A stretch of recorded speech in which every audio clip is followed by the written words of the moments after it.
நம்ம இந்திய அணி செஞ்ச ரொம்ப பெரிய தவறு. ஆனா, அந்த தவறுல இருந்து நம்ம இந்திய அணிய தற்போது அபிஷேக் சர்மா ஒத்த ஆளா அவரு காப்பாத்தியிருக்காரு. இதன் காரணமா பாகிஸ்தான் அணி, ஒட்டுமொத்த பாகிஸ்தான் பிளேயர்கள் எல்லாருமே வாய பொளந்திருக்காங்க. நம்ம இந்திய அணியின் ஆட்டத்த பார்த்து இன்னைக்கு வாய பொளக்குற மாதிரியான சம்பவத்த நம்ம இந்திய அணி பாகிஸ்தான் அணிக்கு எதிரா நிகழ்த்தி, இதுவரைக்கும் நம்ம இந்திய அணி இப்படி விளையாண்டு பார்த்ததில்ல அப்படின்னு நம்ம எல்லாருமே கூட இந்திய அணியை பார்த்து ஆச்சரியப்படுற மாதிரியான ஒரு அபாரமான வெற்றியை தான் நம்ம இந்தியா இப்ப சற்று கொஞ்ச நேரத்துக்கு முன்னாடி பாகிஸ்தான் அணிக்கு எதிராக வெற்றி அடைஞ்சிருக்காங்க. அது எல்லாமே என்னென்ன அப்படின்னு டீட்டெயிலா இந்த வீடியோவில் இப்ப பார்க்கலாம். வீடியோவுக்கு ஒரு லைக் மட்டும் நீங்க கொடுத்துருங்க. அதாவது நம்ம இந்திய அணி இன்னைக்கு சூப்பர் 4 சுற்றுல முதலாவது ஆட்டமே பாகிஸ்தான் அணிக்கு எதிராக விளையாடுறாங்க. ஏற்கனவே முன்னதா நடந்த லீக் மேட்ச் ஆட்டத்துல நம்ம இந்தியாவுக்கும் பாகிஸ்தானுக்கும் என்னென்ன பிரச்சனைகள் நடந்துச்சு அப்படின்னு நம்ம எல்லாருக்குமே தெரியும். அந்த பிரச்சனைகளோட தான் இன்னைக்கு இந்த முக்கியமான பரபரப்பான ஆட்டத்தை நம்ம இந்தியாவும் பாகிஸ்தான் அணியும் விளையாண்டாங்க. டாஸ் ஜெயிச்சாரு இந்த முறை சூரியகுமார் யாதவ். டாஸ் ஜெயிச்சதுமே உடனே நாங்க ஃபீல்டிங் பண்ணிக்கிறோம் அப்படிங்கிற முடிவை எடுத்துட்டாரு. ஏன்னா நம்ம எல்லாருக்குமே தெரியும், நிறைய ஆட்டங்கள் இந்த துபாய் இன்டர்நேஷனல் கிரிக்கெட் ஸ்டேடியத்துல பார்த்துருக்கோம். எல்லா ஆட்டமுமே இரண்டாவது பேட்டிங் பண்ற அணிக்கு வெற்றியின் வாய்ப்பு ரொம்பவே அதிகம். ஏன்னா இரண்டாம் பாதியில டியூபேயும் பந்து போடுறது ரொம்ப கஷ்டம், ஃபீல்டிங் பண்றதும் கஷ்டம். ஆனா ரன் அடிக்கிறது ஈஸி. அதனால சூரியகுமார் யாதவ் ஜெயிச்ச உடனே பாத்தீங்கன்னா நாங்க ஃபீல்டிங் பண்ண போறோம் அப்படின்னு சொல்லிட்டாரு. அதே மாதிரி அதுக்கப்புறமா பேச வந்த பாகிஸ்தான் கேப்டன், நாங்க டாஸ் ஜெயிச்சிருந்தா கூட நாங்க ஃபர்ஸ்ட் பேட்டிங் தான் தேர்வு செஞ்சிருக்கோம். இந்தியா டாஸ் ஜெயிச்சது எங்களுக்கு நல்ல முடிவை அவங்க விட்டு கொடுத்துட்டாங்க அப்படிங்கிற மாதிரி பாகிஸ்தான் கேப்டன் சல்மான் கீழே விழுந்தாலும் மீசில மண்ணு ஓட்டல அப்படிங்கிற மாதிரி தான் பாகிஸ்தான் கேப்டன் சல்மான் அந்த இடத்துல பேசியிருந்தாரு. அதுக்கப்புறமா தொடர்ந்து பேட்டிங்க்கு வந்தாங்க பாகிஸ்தான் அணி அவங்களுடைய துவக்கம் பார்த்தீங்கன்னா ஒரு மாதிரி நல்லா தான் இருந்தது. ஆனாலுமே ஜமான் 15 ரன்லயே அவுட் ஆயிட்டாரு. ஆனா அதிரடியாக விளையாண்டு தான் அவுட் ஆனாரு. அதுக்கப்புறமா ஜோடி போட்ட சேம், அதுக்கப்புறமா ஓப்பனரான ஃபர்ஹான், ரெண்டு பேருமே கொஞ்சம் நல்ல ரன்னு மூமெண்ட்டாக கொண்டு போனாங்க. முக்கியமாக நம்ம இந்திய அணி பக்கம் இன்னைக்கு ஃபீல்டிங் ரொம்பவே மோசமாக இருந்துச்சு. ஆரம்பத்தில் இருந்து நிறைய கேட்ச் பார்த்தீங்கன்னா கிட்டத்தட்ட 3 கேட்சுகளை நம்ம இந்தியா தவற விட்டுருக்காங்க. இதனால பாகிஸ்தான் அணி அவங்க கேட்ச் கொடுத்தும் நம்ம இந்தியா பிடிக்காம விட்டதால அவங்களுடைய ரன் வேகத்தை நம்ம இந்தியா கட்டுப்படுத்த தவறிட்டாங்க. இதனால ஓவருக்கு 10 ரன் அப்படிங்கிற மாதிரி பாகிஸ்தான் அணி கிடுகிடுன்னு அவங்களுடைய ஸ்கோரை உயர்த்திக்கிட்டே போனாங்க. ஆனாலுமே சேம் 21 ரன்ல அவுட் ஆனாரு. அதுக்கப்புறமா வந்த ஹுசைன் ஒரு 10 ரன், அடுத்து வந்த முகமது ஒரு 21 ரன் எடுத்தாரு. ஆனா ஓப்பனராக விளையாண்டுகிட்டு இருந்த ஃபர்ஹான் அரை சதம் அடிச்சு பாகிஸ்தான் அணியை ஸ்கோரை ஒரு 150க்கு மேல நகர்த்தி கொண்டு போனாரு. 58 ரன்ல தான் அவரு அவுட் ஆனாரு. அதே போல நம்ம இந்திய அணி பக்கம் போலிங் கூட பாத்தீங்கன்னா இன்னைக்கு சிவம் துபே அபாரமா பந்து வீசியிருந்தாரு. 2 விக்கெட்டுகளை எடுத்திருந்தாரு. 33 ரன் மட்டுமே கொடுத்தாரு. ஆனா நம்ம ஜஸ்பிரிட் பும்ரா பாத்தீங்கன்னா சிவம் துபே அவர் வீசின அளவுக்கு கூட பும்ரா அவரால் வீச முடியல. 4 ஓவர் போட்டு 45 ரன் கொடுத்தாரு. அதே போல குல்தீப் கூட 4 ஓவர் போட்டு 31 ரன், ஹர்திக் பாண்டியா 3 ஓவருக்கு 29 ரன், இப்படி எல்லாருமே வாரி வழங்கினாங்க. இதன் காரணமா பாகிஸ்தான் அணி 20 ஓவருக்கு 5 ரன் மட்டுமே அவங்க விட்டு கொடுத்து 171 ரன் எடுத்தாங்க.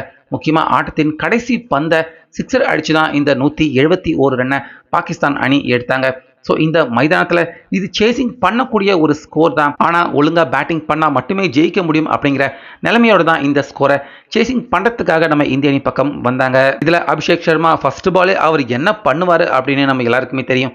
அதே தான் இந்த மேட்ச்லயுமே நடந்திருக்கு. ஃபர்ஸ்ட் பாலையே அஃப்ரிடி அவர் வீசின ஃபர்ஸ்ட் பால்லையே தூக்கி சிக்ஸருக்கு அடிச்சாரு அபிஷேக் சர்மா. அதே போல அந்த ஓவர்லயே தொடர்ந்து அதிரடியா விளையாண்ட அபிஷேக் சர்மா ஃபர்ஸ்ட் ஓவர்ல 9 ரன், அதுக்கப்புறமா இரண்டாவது ஓவர்ல 10, அடுத்து மூணாவது ஓவர்ல 12, இப்படி அபிஷேக் சர்மா அவர் கூட சேர்ந்து சுப்மன் கில் அவரும் நல்லாவே பார்ட்னர்ஷிப் போட்டாரு. 2 பேருமே வேகமா நம்ம இந்திய அணியின் ஸ்கோரை உயர்த்தினாங்க. குறிப்பா பாத்தீங்கன்னா 10வது ஓவருக்கெல்லாம் நம்ம இந்திய அணியின் ஸ்கோர் 100 தொட்டுட்டாங்க. அபிஷேக் சர்மா ரொம்ப வேகமா அவருடைய அரை சதத்தை 200 ஸ்ட்ரைக் ரேட்ல தான் அடிச்சு முடிச்சாரு. பாகிஸ்தான் அணி பக்கம் எல்லாருமே பந்து போட்டு பார்த்துட்டாங்க. நம்ம இந்திய அணியை அசைச்சிக்க முடியல. முக்கியமா அபிஷேக் சர்மா அவரை ஒண்ணுமே பண்ண முடியல. குறிப்பா நம்ம இந்தியா ஃபீல்டிங் பண்றப்ப நிறைய தவறுகள் பண்ணியிருந்தாங்க. கேட்சை விட்டுருந்தாங்க. ஃபீல்டிங்கும் சரியா இல்லை. அதன் காரணமாக தான் பாகிஸ்தான் அணி 171 ரன் எடுத்தாங்க. ஆனா அந்த தப்பு எல்லாத்தையுமே சரி பண்ணிக்கக்கூடிய அளவுக்கு அபிஷேக் சர்மா நம்ம இந்திய அணி பக்கம் அவர் அடிச்ச பேட்டிங் இந்த மேட்ச்ல நம்ம இந்தியா ரொம்ப ஈஸியா வெற்றியின் டார்கெட்டை நெருங்கி போறதுக்கு ரொம்பவே உதவியாக இருந்துச்சு. ஆனாலுமே கரெக்டா 10வது ஓவர்ல கில் ஒரு மாதிரி ரெஸ்ட் எடுத்துக்கிட்டு தண்ணி குடிச்சுக்கிட்டு அதுக்கப்புறமா விளையாட வந்தாரு. ஏன் அப்படி பண்ணாருன்னு தெரியல. வந்த முதலாவது பந்திலேயே கிளீன் போல்டு ஆகி இந்திய அணிக்கு முதலாவது விக்கெட்டாக கில் விழுந்தாரு. 47 ரன், அரை சதம் அடிச்சிருக்கலாம். ஆனா அதுக்கப்புறமா வந்த கேப்டனான சூரியகுமார் யாதவ் ரொம்ப நாள் கழிச்சு 3 பந்து தான் விளையாண்டாரு. ஆனா டக் அவுட் ஆகி சூரியகுமார் வெளியேறினாரு. ரொம்ப பெரிய அதிர்ச்சியை கொடுத்தாரு. டக் அவுட் ஆகி சூரியகுமார் அவுட் ஆனது நம்ம இந்திய அணி பக்கம் பார்க்குற எல்லாருக்குமே அதிர்ச்சியாக இருந்துச்சு.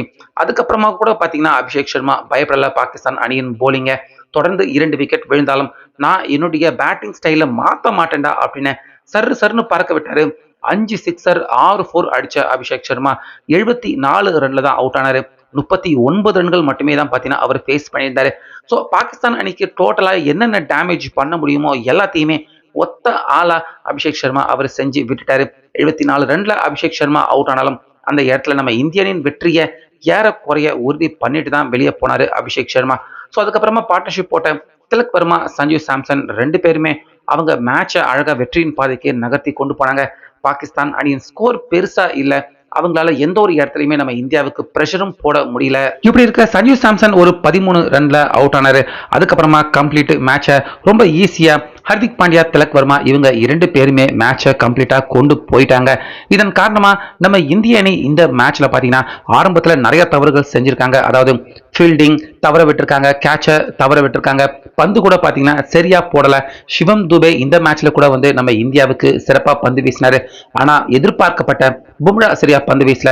இப்படி நிறைய தவறுகள் அடுத்தடுத்து நம்ம இந்தியா செஞ்சிருந்தாலும் கடைசியா நம்ம இந்தியா இந்த மேட்ச்ல வெற்றி அடைஞ்சிருக்காங்க. முக்கியமா இதுக்கு முன்னாடி லீக் மேட்ச் ஆட்டத்திலுமே பாகிஸ்தான் அணியை தோல்வி அடைய வச்சிருக்காங்க. அதுக்கப்புறமா இப்ப நடந்திருக்க இந்த சூப்பர் 4 சுற்றுலையுமே பாகிஸ்தான் அணியை நம்ம இந்தியா தோல்வி அடைய வச்சிருக்காங்க. முக்கியமா பாகிஸ்தான் அணிக்கு எதிராக T20 கேரியர்ல இவ்வளவு பெரிய ஒரு ஹையஸ்ட் ரன் சேசிங் நம்ம இந்தியா இதுவரைக்கும் செஞ்சது கிடையாது.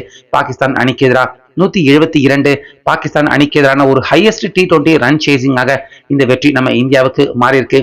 முக்கியமா அபிஷேக் சர்மா பாகிஸ்தான் அணிக்கு எதிராக அவர் அடிக்க ஒட்டுமொத்த பாகிஸ்தான் போலர்கள் முக்கியமா கேப்டனான சல்மான் எல்லாருமே வாயை பொழந்துக்கிட்டு தான் பார்த்தாங்க. ஏன்னா அவங்க என்ன பிளான் பண்ணாலும் எப்படி பந்து போட்டாலும் அபிஷேக் சர்மா அவரால் தடுக்க முடியல.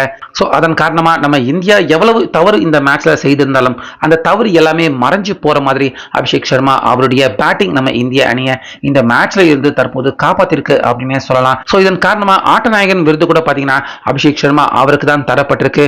அது மட்டும் இல்லாம அபிஷேக் சர்மா அவர் நம்ம இந்தியாவுக்காக ரன் அடிச்சு கொடுக்க நம்ம இந்தியனின் ஸ்கோர் உயர்றப்ப பாகிஸ்தான் அணியின் பேர்கள் எல்லாருமே அபிஷேக் சர்மா அவரை சீண்டி பார்க்கவும் நினைச்சிருக்காங்க. அதாவது எப்படியாவது மைண்டை டைவர்ட் பண்ணி பாகிஸ்தான் அணி ஜெயிக்கிறதுக்காக அபிஷேக் சர்மா அவரை டைவர்ட் பண்ணி அவுட் பண்ணிட்டோம்னா ஈஸியா ஜெயிச்சிடலாம்ல அப்படின்னு அந்த மாதிரியான மோசமான செயலில் கூட பாத்தீங்கன்னா ஒரு சில இடத்துல அபிஷேக் சர்மா அவரை சீண்டி அவருடைய விக்கெட்டை எடுக்க முயற்சி பண்ணியிருக்காங்க.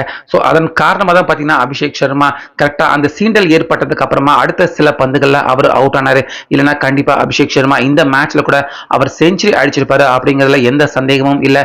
ஸோ ஓவராலா லீக் மேட்ச் அதுக்கப்புறமா சூப்பர் 4லயும் நம்ம இந்தியா பாகிஸ்தான் தோல்வி அடைய வச்சுட்டாங்க. சோ அடுத்து ஃபைனல் ஒருவேளை அடுத்த சண்டே நம்ம இந்தியா பாகிஸ்தான் அணிக்கு எதிராக விளையாட வேண்டிய நிலைமை ஏற்பட்டாலும் அதுலயும் நிச்சயமா நம்ம இந்தியா ஜெயிப்பாங்க அப்படின்னு 100% நம்பலாம். அந்த அளவுக்கு நம்ம இந்தியா கண்டிப்பா வலுவான ஒரு அணியாக தான் இருக்கு அப்படின்னு நான் சொல்லணும். நம்ம இந்தியா தொடர்ச்சியான இந்த வெற்றி பயணத்தை பத்தி உங்க கருத்தை சொல்லுங்க. அதே போல அபிஷேக் சர்மா அவருடைய பேட்டிங்கை பத்தியும் உங்க கருத்தை சொல்லுங்க.